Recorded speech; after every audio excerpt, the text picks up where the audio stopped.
What is up guys, this is HD Gadget and this is a £70 projector. So guys, I was lucky enough to have this sent out to me by a company called banggood.com. When I originally saw the website, I thought, okay, this is like a Chinese version of Amazon. I have to be honest guys, there are some gimmicky things on Amazon and on banggood.com. But there are also some quite cool products like this. This is basically a home theatre kind of projector which you can put onto a wall or a screen. So yeah, I'm going to go and install this, unbox this, and check this thing out.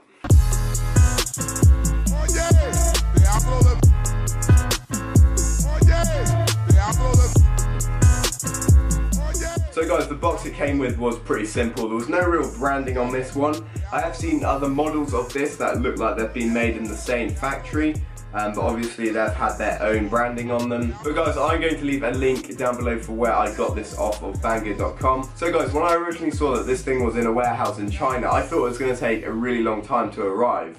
However, it only took about a week. I think they flew it over here, which was really cool. Let's go and check it out. So guys, around the front we have no buttons, but we do have a big lens. It does come with a lens cap because this thing isn't very big. You might want to travel around with it, but you also want to keep that lens nice and safe. So jumping around to the side, as you can see, we've got a HDMI port here. You could probably plug a PS4 into this. I will try that in a minute. Over here we have a USB out, so you could probably power something like an LED strip through this thing. There's a media interface built onto it, so you can use SD cards and just normal USB hard drives to play movies or any other types of media. We also have an AV, which is a bit weird. It uses a 3.5mm headphone jack, which you can plug in there.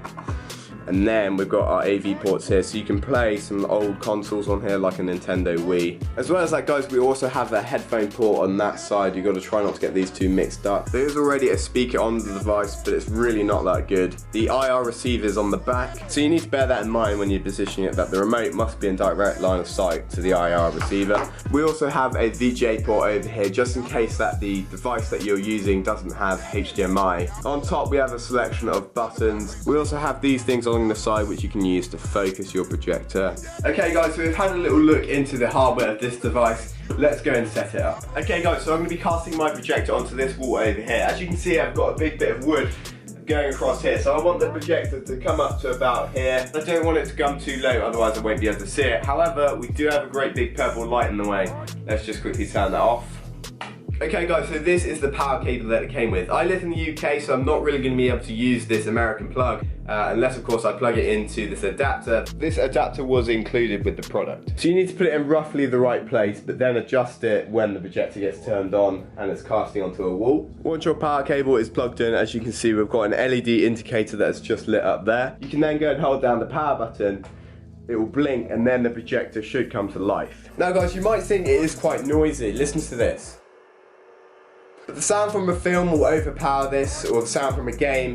You won't really notice the projector's fan, which is only trying to keep the projector cool. If I stick my hand in the way, there is a little bit of hot air, but the actual lens itself doesn't get hot at all. Now what we need to do is adjust the focus so that you can read the text on the screen.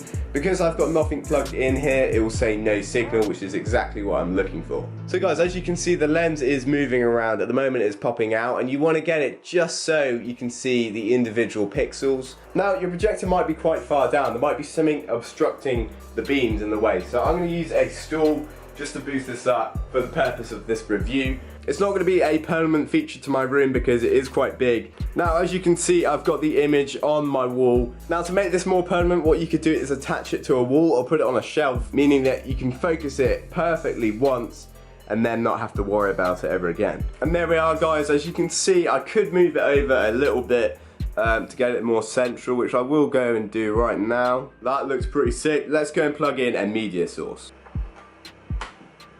So guys, I'm going to be using a PS4 for this. You can use anything like an Xbox One or even a PC or a Mac to do this. You can use any device that has a proper HDMI output. And as you can see, it comes straight on and the colours are looking quite flat to start off with. I haven't adjusted any of them yet. Okay guys, so as you can see, the response time is really quick. If you're just a casual gamer like me, you won't notice a difference at all. But if you're a hardcore PC gamer and you're using this projector, I wouldn't really recommend it. You will notice a little bit of latency. Now the colours do look a bit cold, but then again, we are climbing a mountain on Skyrim and we are in a snowy environment. Who's this? So to consume different types of media, you will need to change the color modes. So you can do this really quickly. You can set your own or just use the presets. You can change the aspect ratio, noise reduction. You can flip it upside down in case you've got it wall mounted. So guys, if the wall that you're projecting onto isn't very big, you can actually scale the image down. This won't make it higher quality because it's still using the same amount of pixels. It's just not colouring in some of them are just left blank. So yeah, you can still scale it down there. I'll just keep it in the biggest mode and just use as many pixels as possible. So when it says Full HD on the website, that means you can input 4HD, but it's not outputting 4HD. But 480p, guys, does still look quite good, especially from a distance. Okay guys, so this projector was really quite good for the money. I'll be dropping a link down below in the description where you can pick this up from banggood.com. Thank you so much for watching, guys. If you've enjoyed this video, please leave a thumbs up down below. Also, please subscribe here if you're new, and I'll catch you guys in my next video. Goodbye.